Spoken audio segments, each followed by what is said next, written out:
সোনা বন্ধুরা আমার, কেমন আছো তোমরা? আমিও খুব ভালো আছি। কমেন্ট করে জানাবা কিন্তু কেমন আছো তোমরা। আজকে আমি তোমাদেরকে বাজার দেখাবো। ইয়াহু! কতটা মজা লাগে এই দিনটা দেখতে আমার। আমার পাপা বাজার থেকে যখন বাজার নিয়ে আসে তখন মাম্মা এভাবে প্যাকিং করে ফ্রিজে রেখে দেয়। আর যখন রান্নাবাড়া করার জন্যে আমাদের মাছগুলো বের করে দেয় তখন এই মাছের গন্ধ আমার নাকে গেলে আমার খুবই ভালো লাগে। কিন্তু আমাদের বাজার যখন শেষ হয়ে যায় তখন পাপার পিছে পিছে মাম্মা ঘুরতেই থাকে যে আমাদেরকে বাজার এনে দাও, আমাদের মাছ মাংস শেষ হয়ে গেছে, আমার বিল্লু সোনারা কি খাবে। এই কথাটাই কিন্তু আমার মাম্মা পিছে ঘুরে ঘুরে বলতেই থাকে। আর আমার পাপা তো খুবই অলস, বাজার আনতে দেরি করে বলে মাম্মা পিছে পিছে ঘুরে তারপরে পাপাকে কনভিন্স করে। তারপরে পাপা যখন বাজার নিয়ে আসে আমরা এইভাবে পিছে পিছে ঘুরতে থাকি। বাজারগুলো দেখতে অসাধারণ ভালো লাগে আমাদের। এই বাজারগুলো যখন রান্না করে দেয়, মাছ আর মাংস দুইটা একসাথে এতগুলো করে রান্না করে দেয় যে আমাদের রান্নারুম থেকে যেতেই ইচ্ছে করে না, মাম্মার আশেপাশে ঘুরতেই থাকি। বন্ধুরা, আমি কিন্তু কাটা খাই না, আমি কিন্তু হাড্ডি খাই না, আমি শুধু মাঝখানের পিঙ্ক কালার মাংসটা খাই আর মাছটা খাই। মাম্মা খুব সুন্দর করে বেছে দেয়, তারপরে বাটিতে বেড়ে দেয়। এখন আমি খেতে নিলে বুচি আমারটা খেয়ে নেয়, তাই মাম্মা আলাদা প্লেটে প্লেটে দেয় আর ইয়াম্মি ইয়াম্মি করে খাই।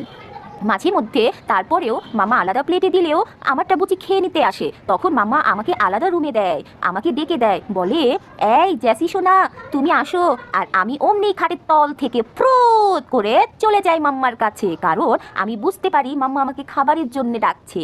তো আমি ম্যাও ম্যাও করে খাবারের কাছে চলে যাই। মাম্মা আমাকে বাটি দেখিয়ে দেখিয়ে রুমের মধ্যে দেয়, অমনি করে খাপুস খুপুস করে মাছ আর মাংসগুলো আমি খেয়ে নিই। মাম্মা আমাকে আলাদা রুমে খাবার দিয়ে সুন্দর করে আমার সাথে অনেক কথা শেয়ার করে। আমাদের যে ঘরে দুইটা মানুষের বাচ্চাগুলো আছে না, সানা শাওলিন, ওরা যখন স্কুলে চলে যায় তখন মাম্মা আমার সাথে অনেক কথা শেয়ার করে, আমাকে খাবার দেয়, আমি খাবার খাই, আর মাম্মা আমাকে গান শোনায়, মাম্মা আমার সাথে অনেক কথা বলে। আমার তো সেই সময়টা খুবই ভালো লাগে। কোকো কোকো মাম্মাকে এত জ্বালাস না তো কোকো, মাম্মা কাজ করছে, কাজ করতে দে তো। আমি তো জাস্ট মাংসটা আর মাছটা কামড়িয়ে নিয়ে চলে যেতে নিয়েছিলাম। আমি তো পাজি না, আমি তো ভদ্র বিড়াল। পাজি তো কোকো, কোকো তো মাম্মাকে জ্বালাচ্ছে, আমি তো কাঁচা মাছ খাই না। এখন তোমরাই বলো বন্ধুরা, পেট আর নাক কি সয়? যখন মাছ আর মাংসর স্মেলটা নাকের মধ্যে ঢুকে পড়ে তখন মন চায় অমনি করে একটু কামড় দিয়ে নিয়ে চলে যায় আর খাটের নিচে খম খম খম খম খম খম করে খেয়ে নিই। এখন তোমরাই বলো বন্ধুরা, আমি কত ভদ্র বিড়াল, তাই না?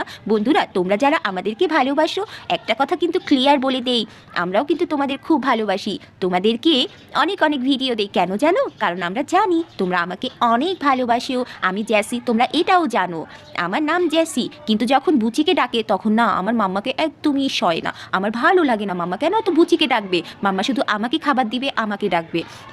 এত বাজার দেখে তো আর পেটে সয় না। মাম্মা তাড়াতাড়ি রান্নাটা করে দাও না, খেয়ে নে। বন্ধুরা, অন্য আরেকদিন তোমাদের সাথে কথা হবে। তো আজকের জন্য এতটুকুই। আল্লাহ হাফেজ, সবাই ভালো থেকো।